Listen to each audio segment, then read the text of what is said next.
¿Qué es el pragmatismo y por qué no es bíblico? Bueno, el pragmatismo es la idea, la noción de que si algo funciona es bueno. O sea, si uno predica sermones largos, muy expositivos, muy centrados en la palabra de Dios y nadie llega a la salvación, la gente comienza a salir.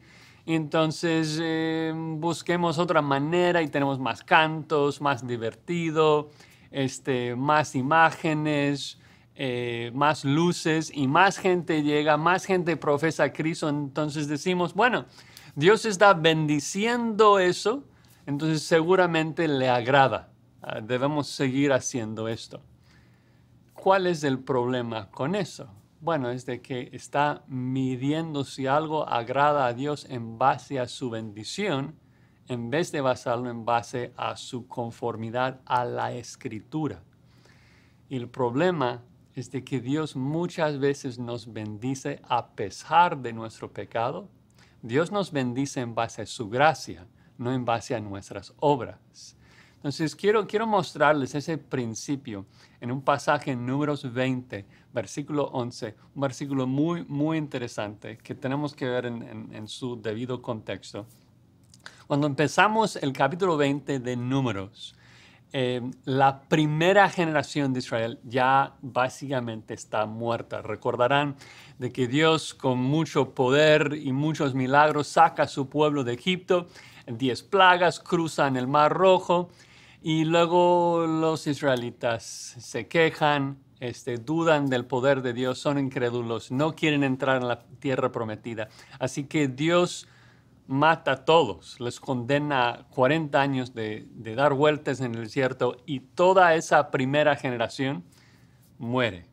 Y en Números 20, esos 40 años ya habían terminado y los últimos 2 o 3 personas ya están por morir. María, la hermana de Moisés, y Aarón, que también muere más tarde en este capítulo. Entonces allí dice que allí murió María y sabemos de que han regresado al mismo lugar donde pecaron en Cádiz, es decir, que están al borde de entrar de nuevo en la tierra prometida. Y la pregunta es, ahora, esta segunda generación de israelitas, ¿ellos van a aprender la lección? ¿Ellos van a ser creyentes? ¿Ellos van a ser diferentes que sus padres? Y no hay agua, se quejan y dicen allí en el versículo 3, ojalá hubiéramos muerto cuando perecieron nuestros hermanos delante de Jehová. Es decir, hubiera sido mejor morir en el año 1 de los 40 años que durar 40 años en ese desierto y luego morir acá. Entonces se quejan, dicen que Moisés es un mentiroso, es decir, que se portaron exactamente justo igual que sus padres. Moisés, como siempre, muy humilde, va y ruega al Señor, perdónales, ayúdales. Y Dios le dice, bueno, tú toma la vara, reúne la congregación y hablad a la peña a vista de ellos, y ella dará su agua y les sacarás agua de la peña. Pero luego lo sorprendente ocurre en el versículo 10, que Moisés, que siempre había obedecido, reúne a la congregación y luego les dijo, y ya está en pecado, porque no debí hablar con la gente, debí hablar con la peña. Y dice, oíd ahora rebeldes, os hemos de hacer salir aguas de esta peña. Es decir, que parece que Moisés pensó, oye Dios, eso de mostrar gracia a esos jóvenes no va a funcionar, no está funcionando, necesitan un regañazo. Eh, Parece que Moisés sabe un mejor método, ¿no?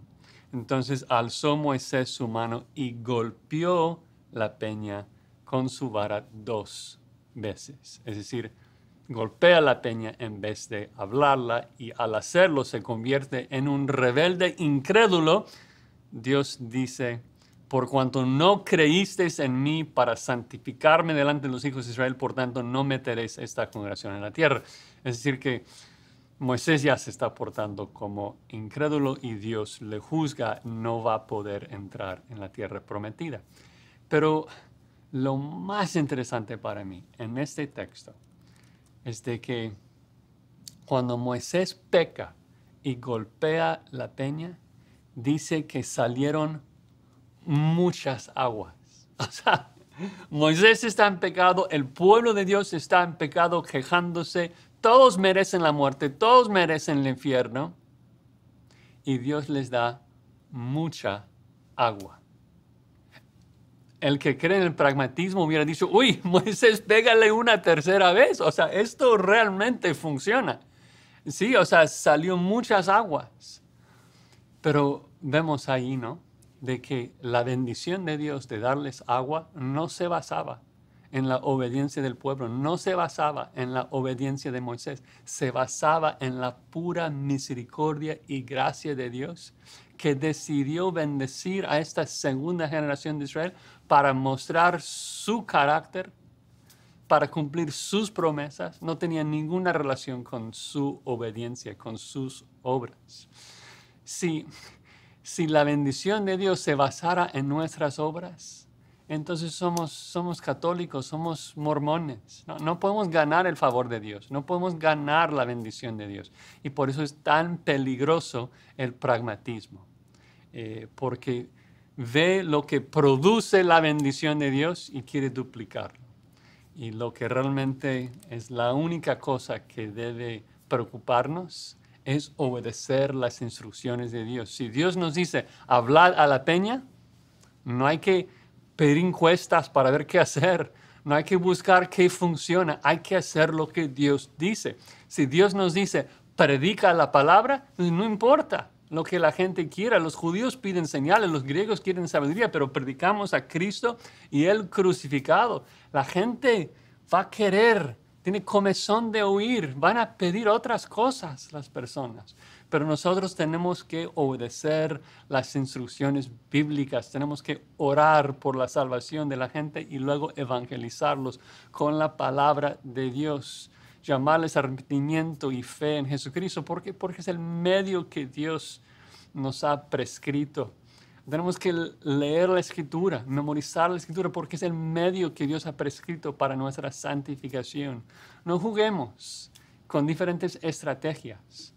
El pragmatismo no funciona. Lo que importa es obedecer la palabra de Dios para que Dios reciba toda la gloria. Su gracia es lo que necesitamos y Él nos lo regala, no en base a nuestras obras, sino en base a su deseo de bendecir a sus hijos.